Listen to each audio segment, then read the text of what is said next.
Today on Finer Pixels, we're talking to a storyteller who tells his stories with pictures. He's someone who gives us few glimpses of pictures before we actually see the complete picture. Welcome, Tejinder Singh.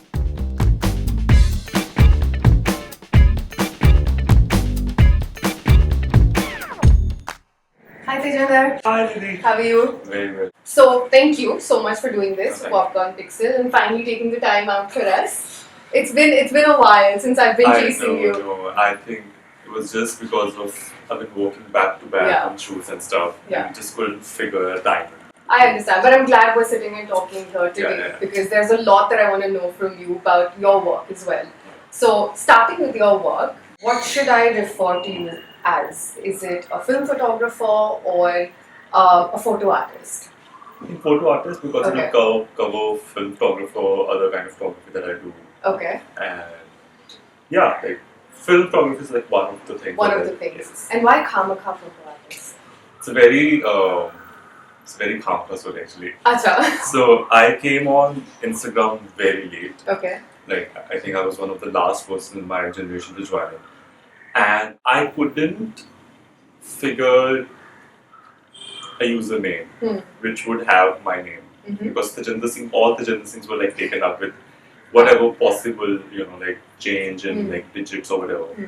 So like sitting and like putting my head into it, and then I was like Playing around with a couple yeah, of things. and then I ended up with Tejinder Singh Khamka, and I checked and it was available. So I stuck with it. So Tejinder Singh Khamka is my first, that's my personal profile. And if you remember, there was this one time when everybody who was buying cameras, they were making their photography pages on Facebook.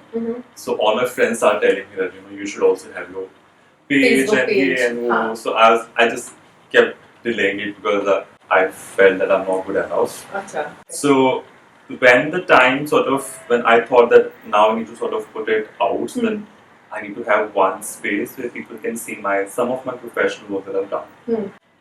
But then again, there was this whole pool of photography pages on Facebook, so and I wanted something different. So Khamka Photo Artist came into being like that. And it's stuck And then now. it stuck, then it's just like, I think I've been told a lot of time that I should change my name. Really? Why? Yeah. Because Khamka is like a very what does it mean? Like it's like Amy, right? So they were like it isn't professional enough. I was like It's artistic enough. Yeah, but I don't know, Okay. So I have been told a lot of times that you should sort of think about something Like better. something more serious. Yeah, like No. But- Serious to सब लोग करते हैं. so yeah, so No, I no. sort of stuck. I approve Kamaka. You should keep Thanks, Kamaka. Nidhi. Good. So where did it all begin? How did photography begin? How did entertainment come into the picture?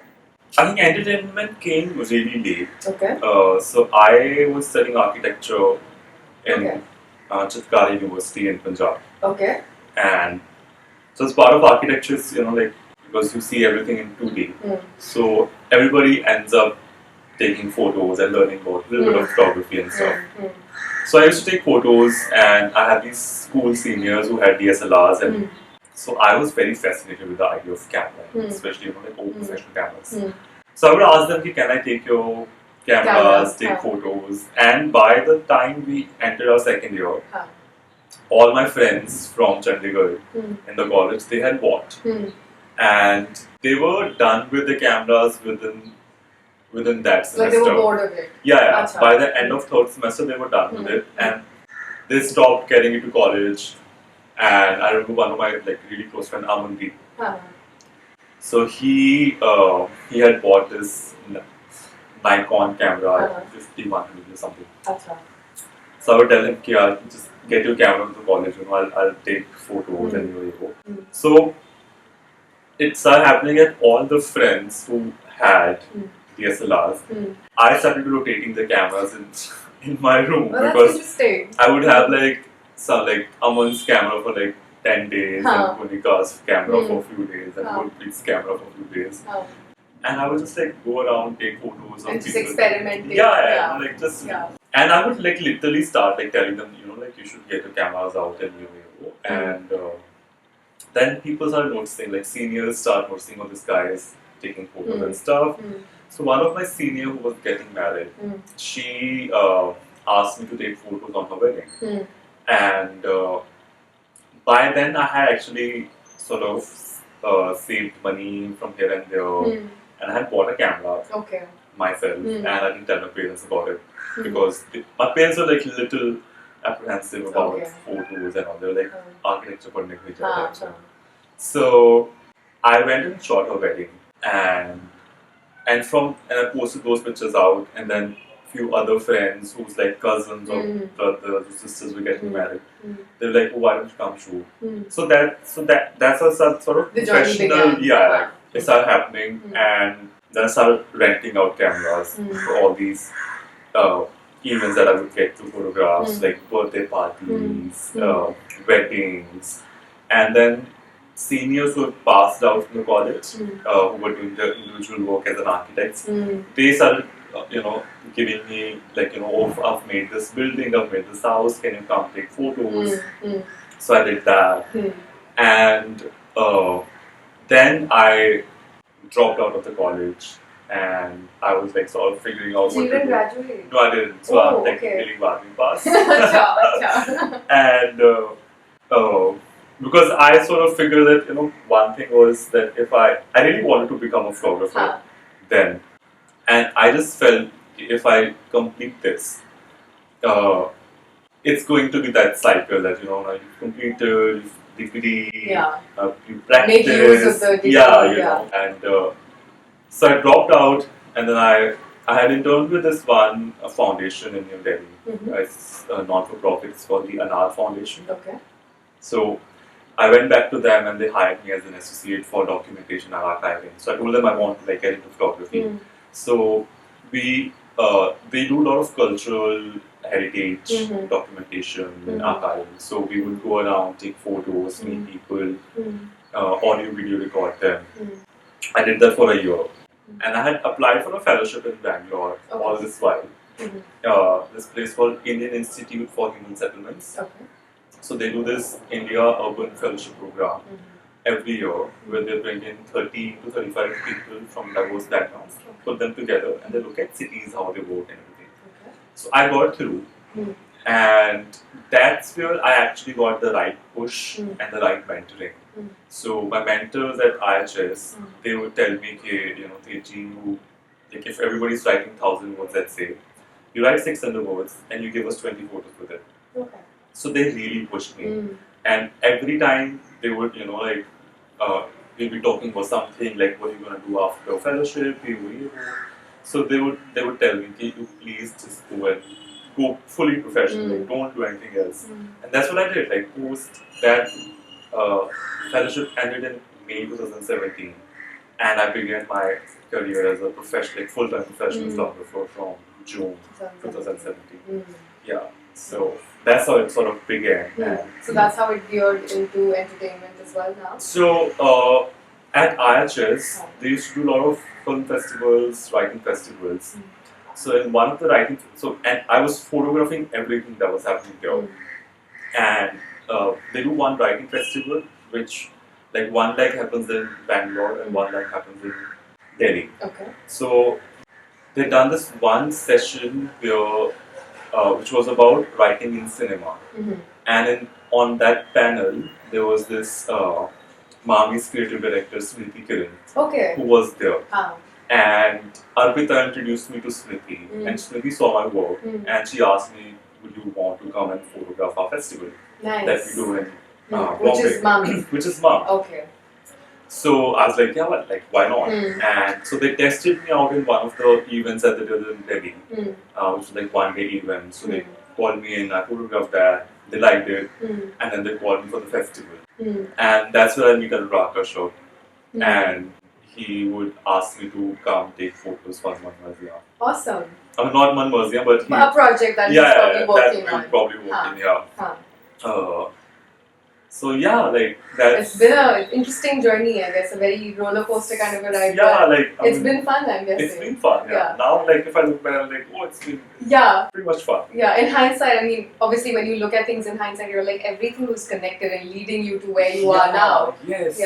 I couldn't have asked for better. It's it's been fun. Yeah. Well, I'm glad you brought up Manmarzia because that's how I kind of got to know about you as well. Yeah. I'll tell you exactly at what point is where I discovered the profile of Khamikha Photo Artist.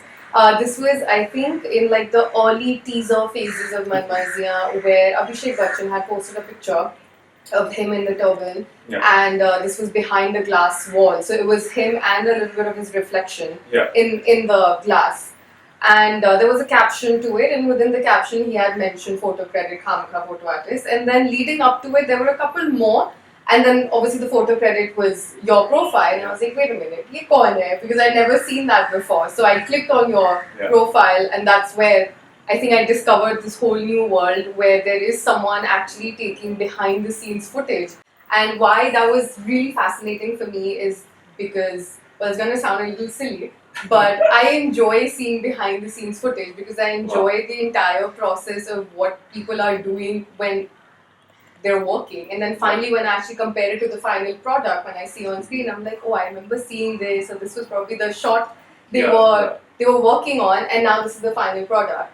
So that was something that was very interesting for me because I don't think I had actually seen someone capture that in a very long time, in Bollywood at least. I think a decade ago or 2 decades ago, there was this website, which probably doesn't exist anymore, which used to actually capture all of these things, and they had like a library of BTS footage, behind the scenes stills, or even like the complete listing of actors, new actors, old actors, everyone. So it was like the IMDb that you have today, but a very like chota version of that.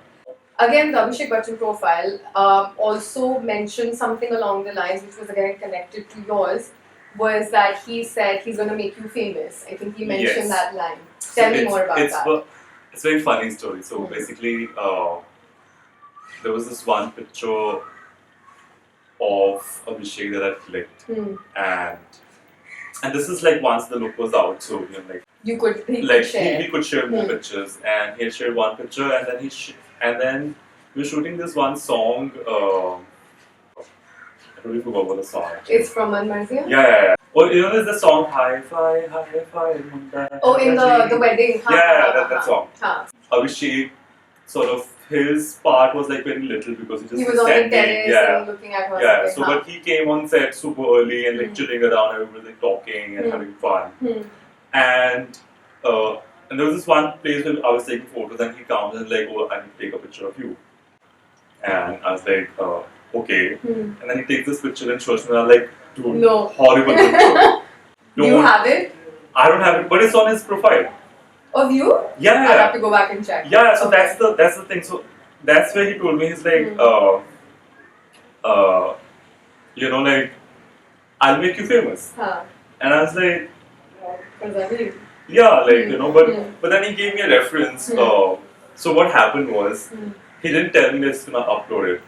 Okay. He uploaded that picture with a picture of that I had clicked, and he captured something like, you know, returning the favor. Acha. And it became a news. Acha. And I was like, people like news agencies don't have any better work. It's a slow news day. Yeah, it's like those two pictures were was like a legit news thing. Really? Like Shots also picked it up. Okay. And I was like, dude, you know, so people started like sending me screenshots. Okay. I think we had our rest day next day because we shot till like 3 in the morning or 4 in the morning. So everybody's like sleeping, and I woke up to this like WhatsApp messages flooded with like screenshots, like, dude, like, is this you? Yeah, like you're news now. And next time I meet him, I was like, dude, what have you done? He's like, so he gave me this reference from this film where the protagonist of the film, scene comes, I'm forgetting the film again, and he's about to shoot this guy, but he tells him that I'll shoot you and I'll make you famous because everybody that he's shot becomes famous because he's a very famous shooter.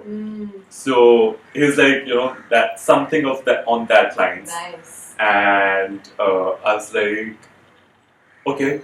Yeah, but it just like went. I couldn't like believe myself that you know something like this could become a news. Yeah.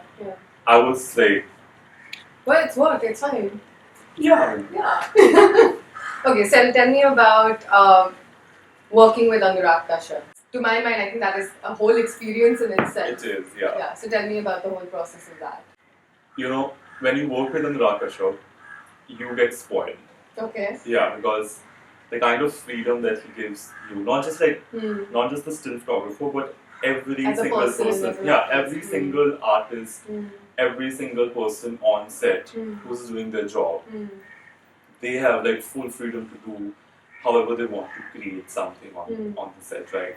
So you just get spoiled because you get used to this whole idea of freely walking around and doing whatever you want to do, which doesn't happen on every other set. So for me, it was also film school. Yeah. Because I've not watched a lot of cinema, and one, I didn't know how this whole thing works.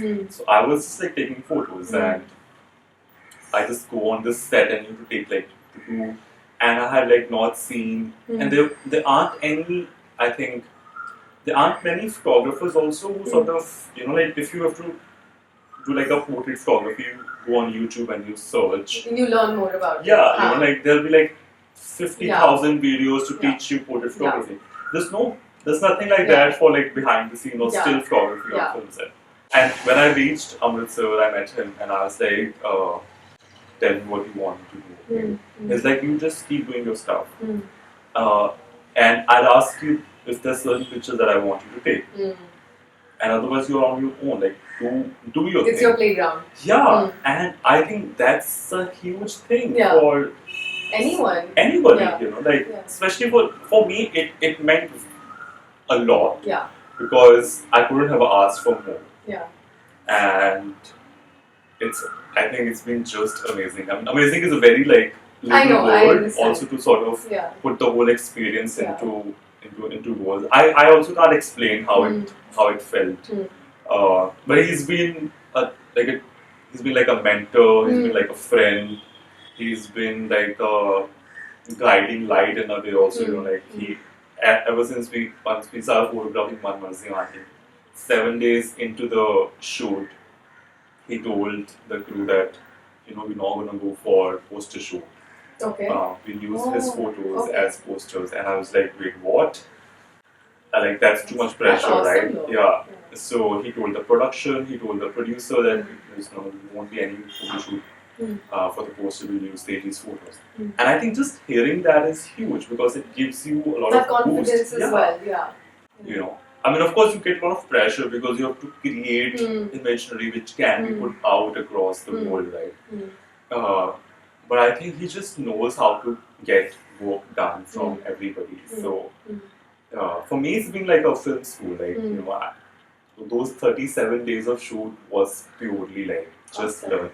Like him, DOP, Sylvester, ADs, and everybody else is like, Nice.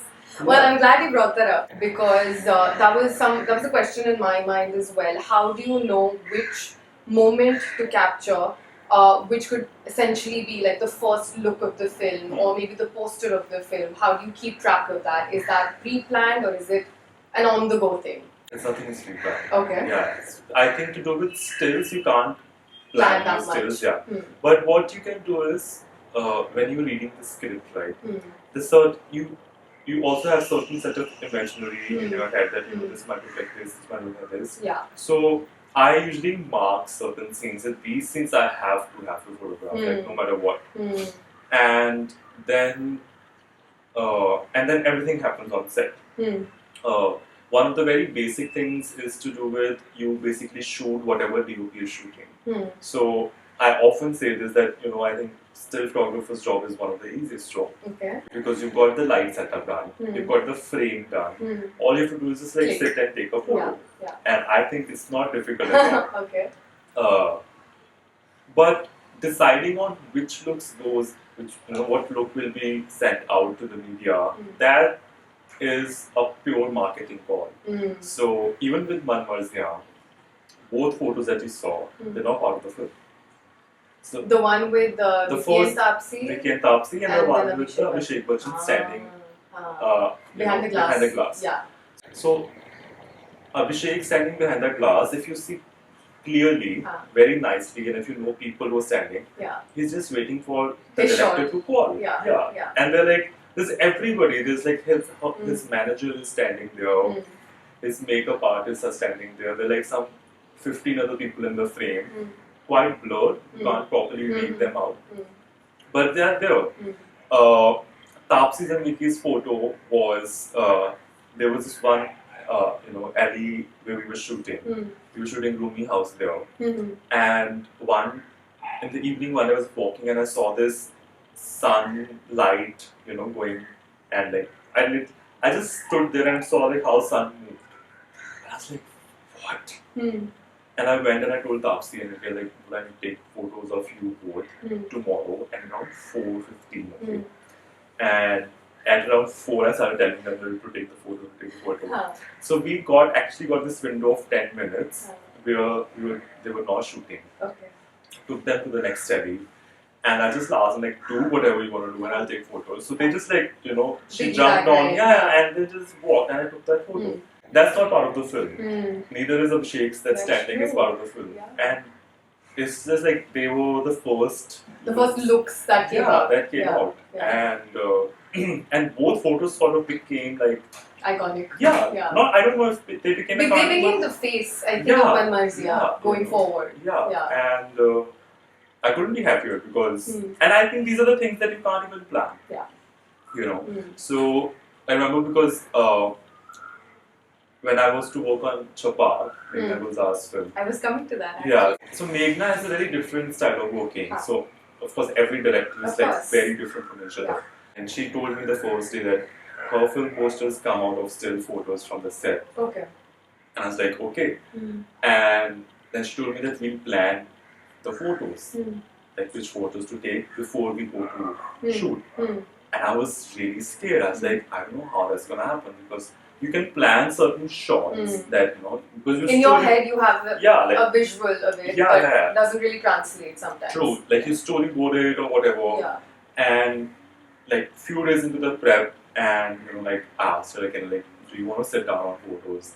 So like Teji, we actually will do it on set. It will be like very organic. Okay. I like that. Because you know because you just can't plan the photos. You can plan, you can storyboard them. You can figure out okay, probably this kind of shot of this scene or that scene.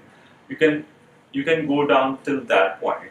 But I don't know, like, because you just don't know where you're shooting. So it's different with every film, and I don't plan my shot at all. Okay. Like before going to the set. But once we're doing the scene, I look out at what's happening in that particular scene, and I choose certain moments that these I need. Sometimes when we have ample of time in our hand, the actors do the whole scene. Okay. All together. Okay. Just so you can like just take so that I pictures. Can take, Okay. So that I can have like 20-30 pictures of the whole scene and we can pick out one of the best. But sometimes when there's not enough time and there's not much happening in that scene, but it's a strong visual, so I just ask them that particular moment, just hold on to that and take photos. So the film still sort of works that ways. Otherwise, it's very candid. Like you just keep your camera around, keep moving, keep seeing whatever you feel like. This looks interesting, and you take that photo. So like it's different with every film. On Marzia, I literally went on set a day before, and it was a whole different setup. Chapad has been like this. Sacred Games also, I went a day after, like I started working on day 2. So with every film, it's different. There was another project which Navdeep Singh is doing.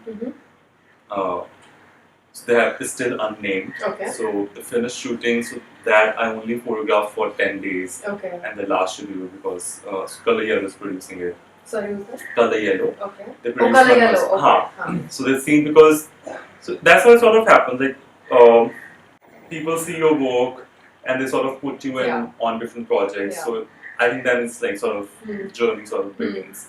So yeah, that's how it's been. Well, awesome. Thank you so much, Teji. That's it. No. And I look forward to seeing more pictures on your Instagram and Thanks. on your Facebook. Thank you so And much. even at Mami and other places. Thank you so much. Yes. Thank you. Hello, I'm Tejinder Singh. If you've liked this chat, please like, share, and subscribe to Popcorn Pixel. There's a lot more popping content coming up soon.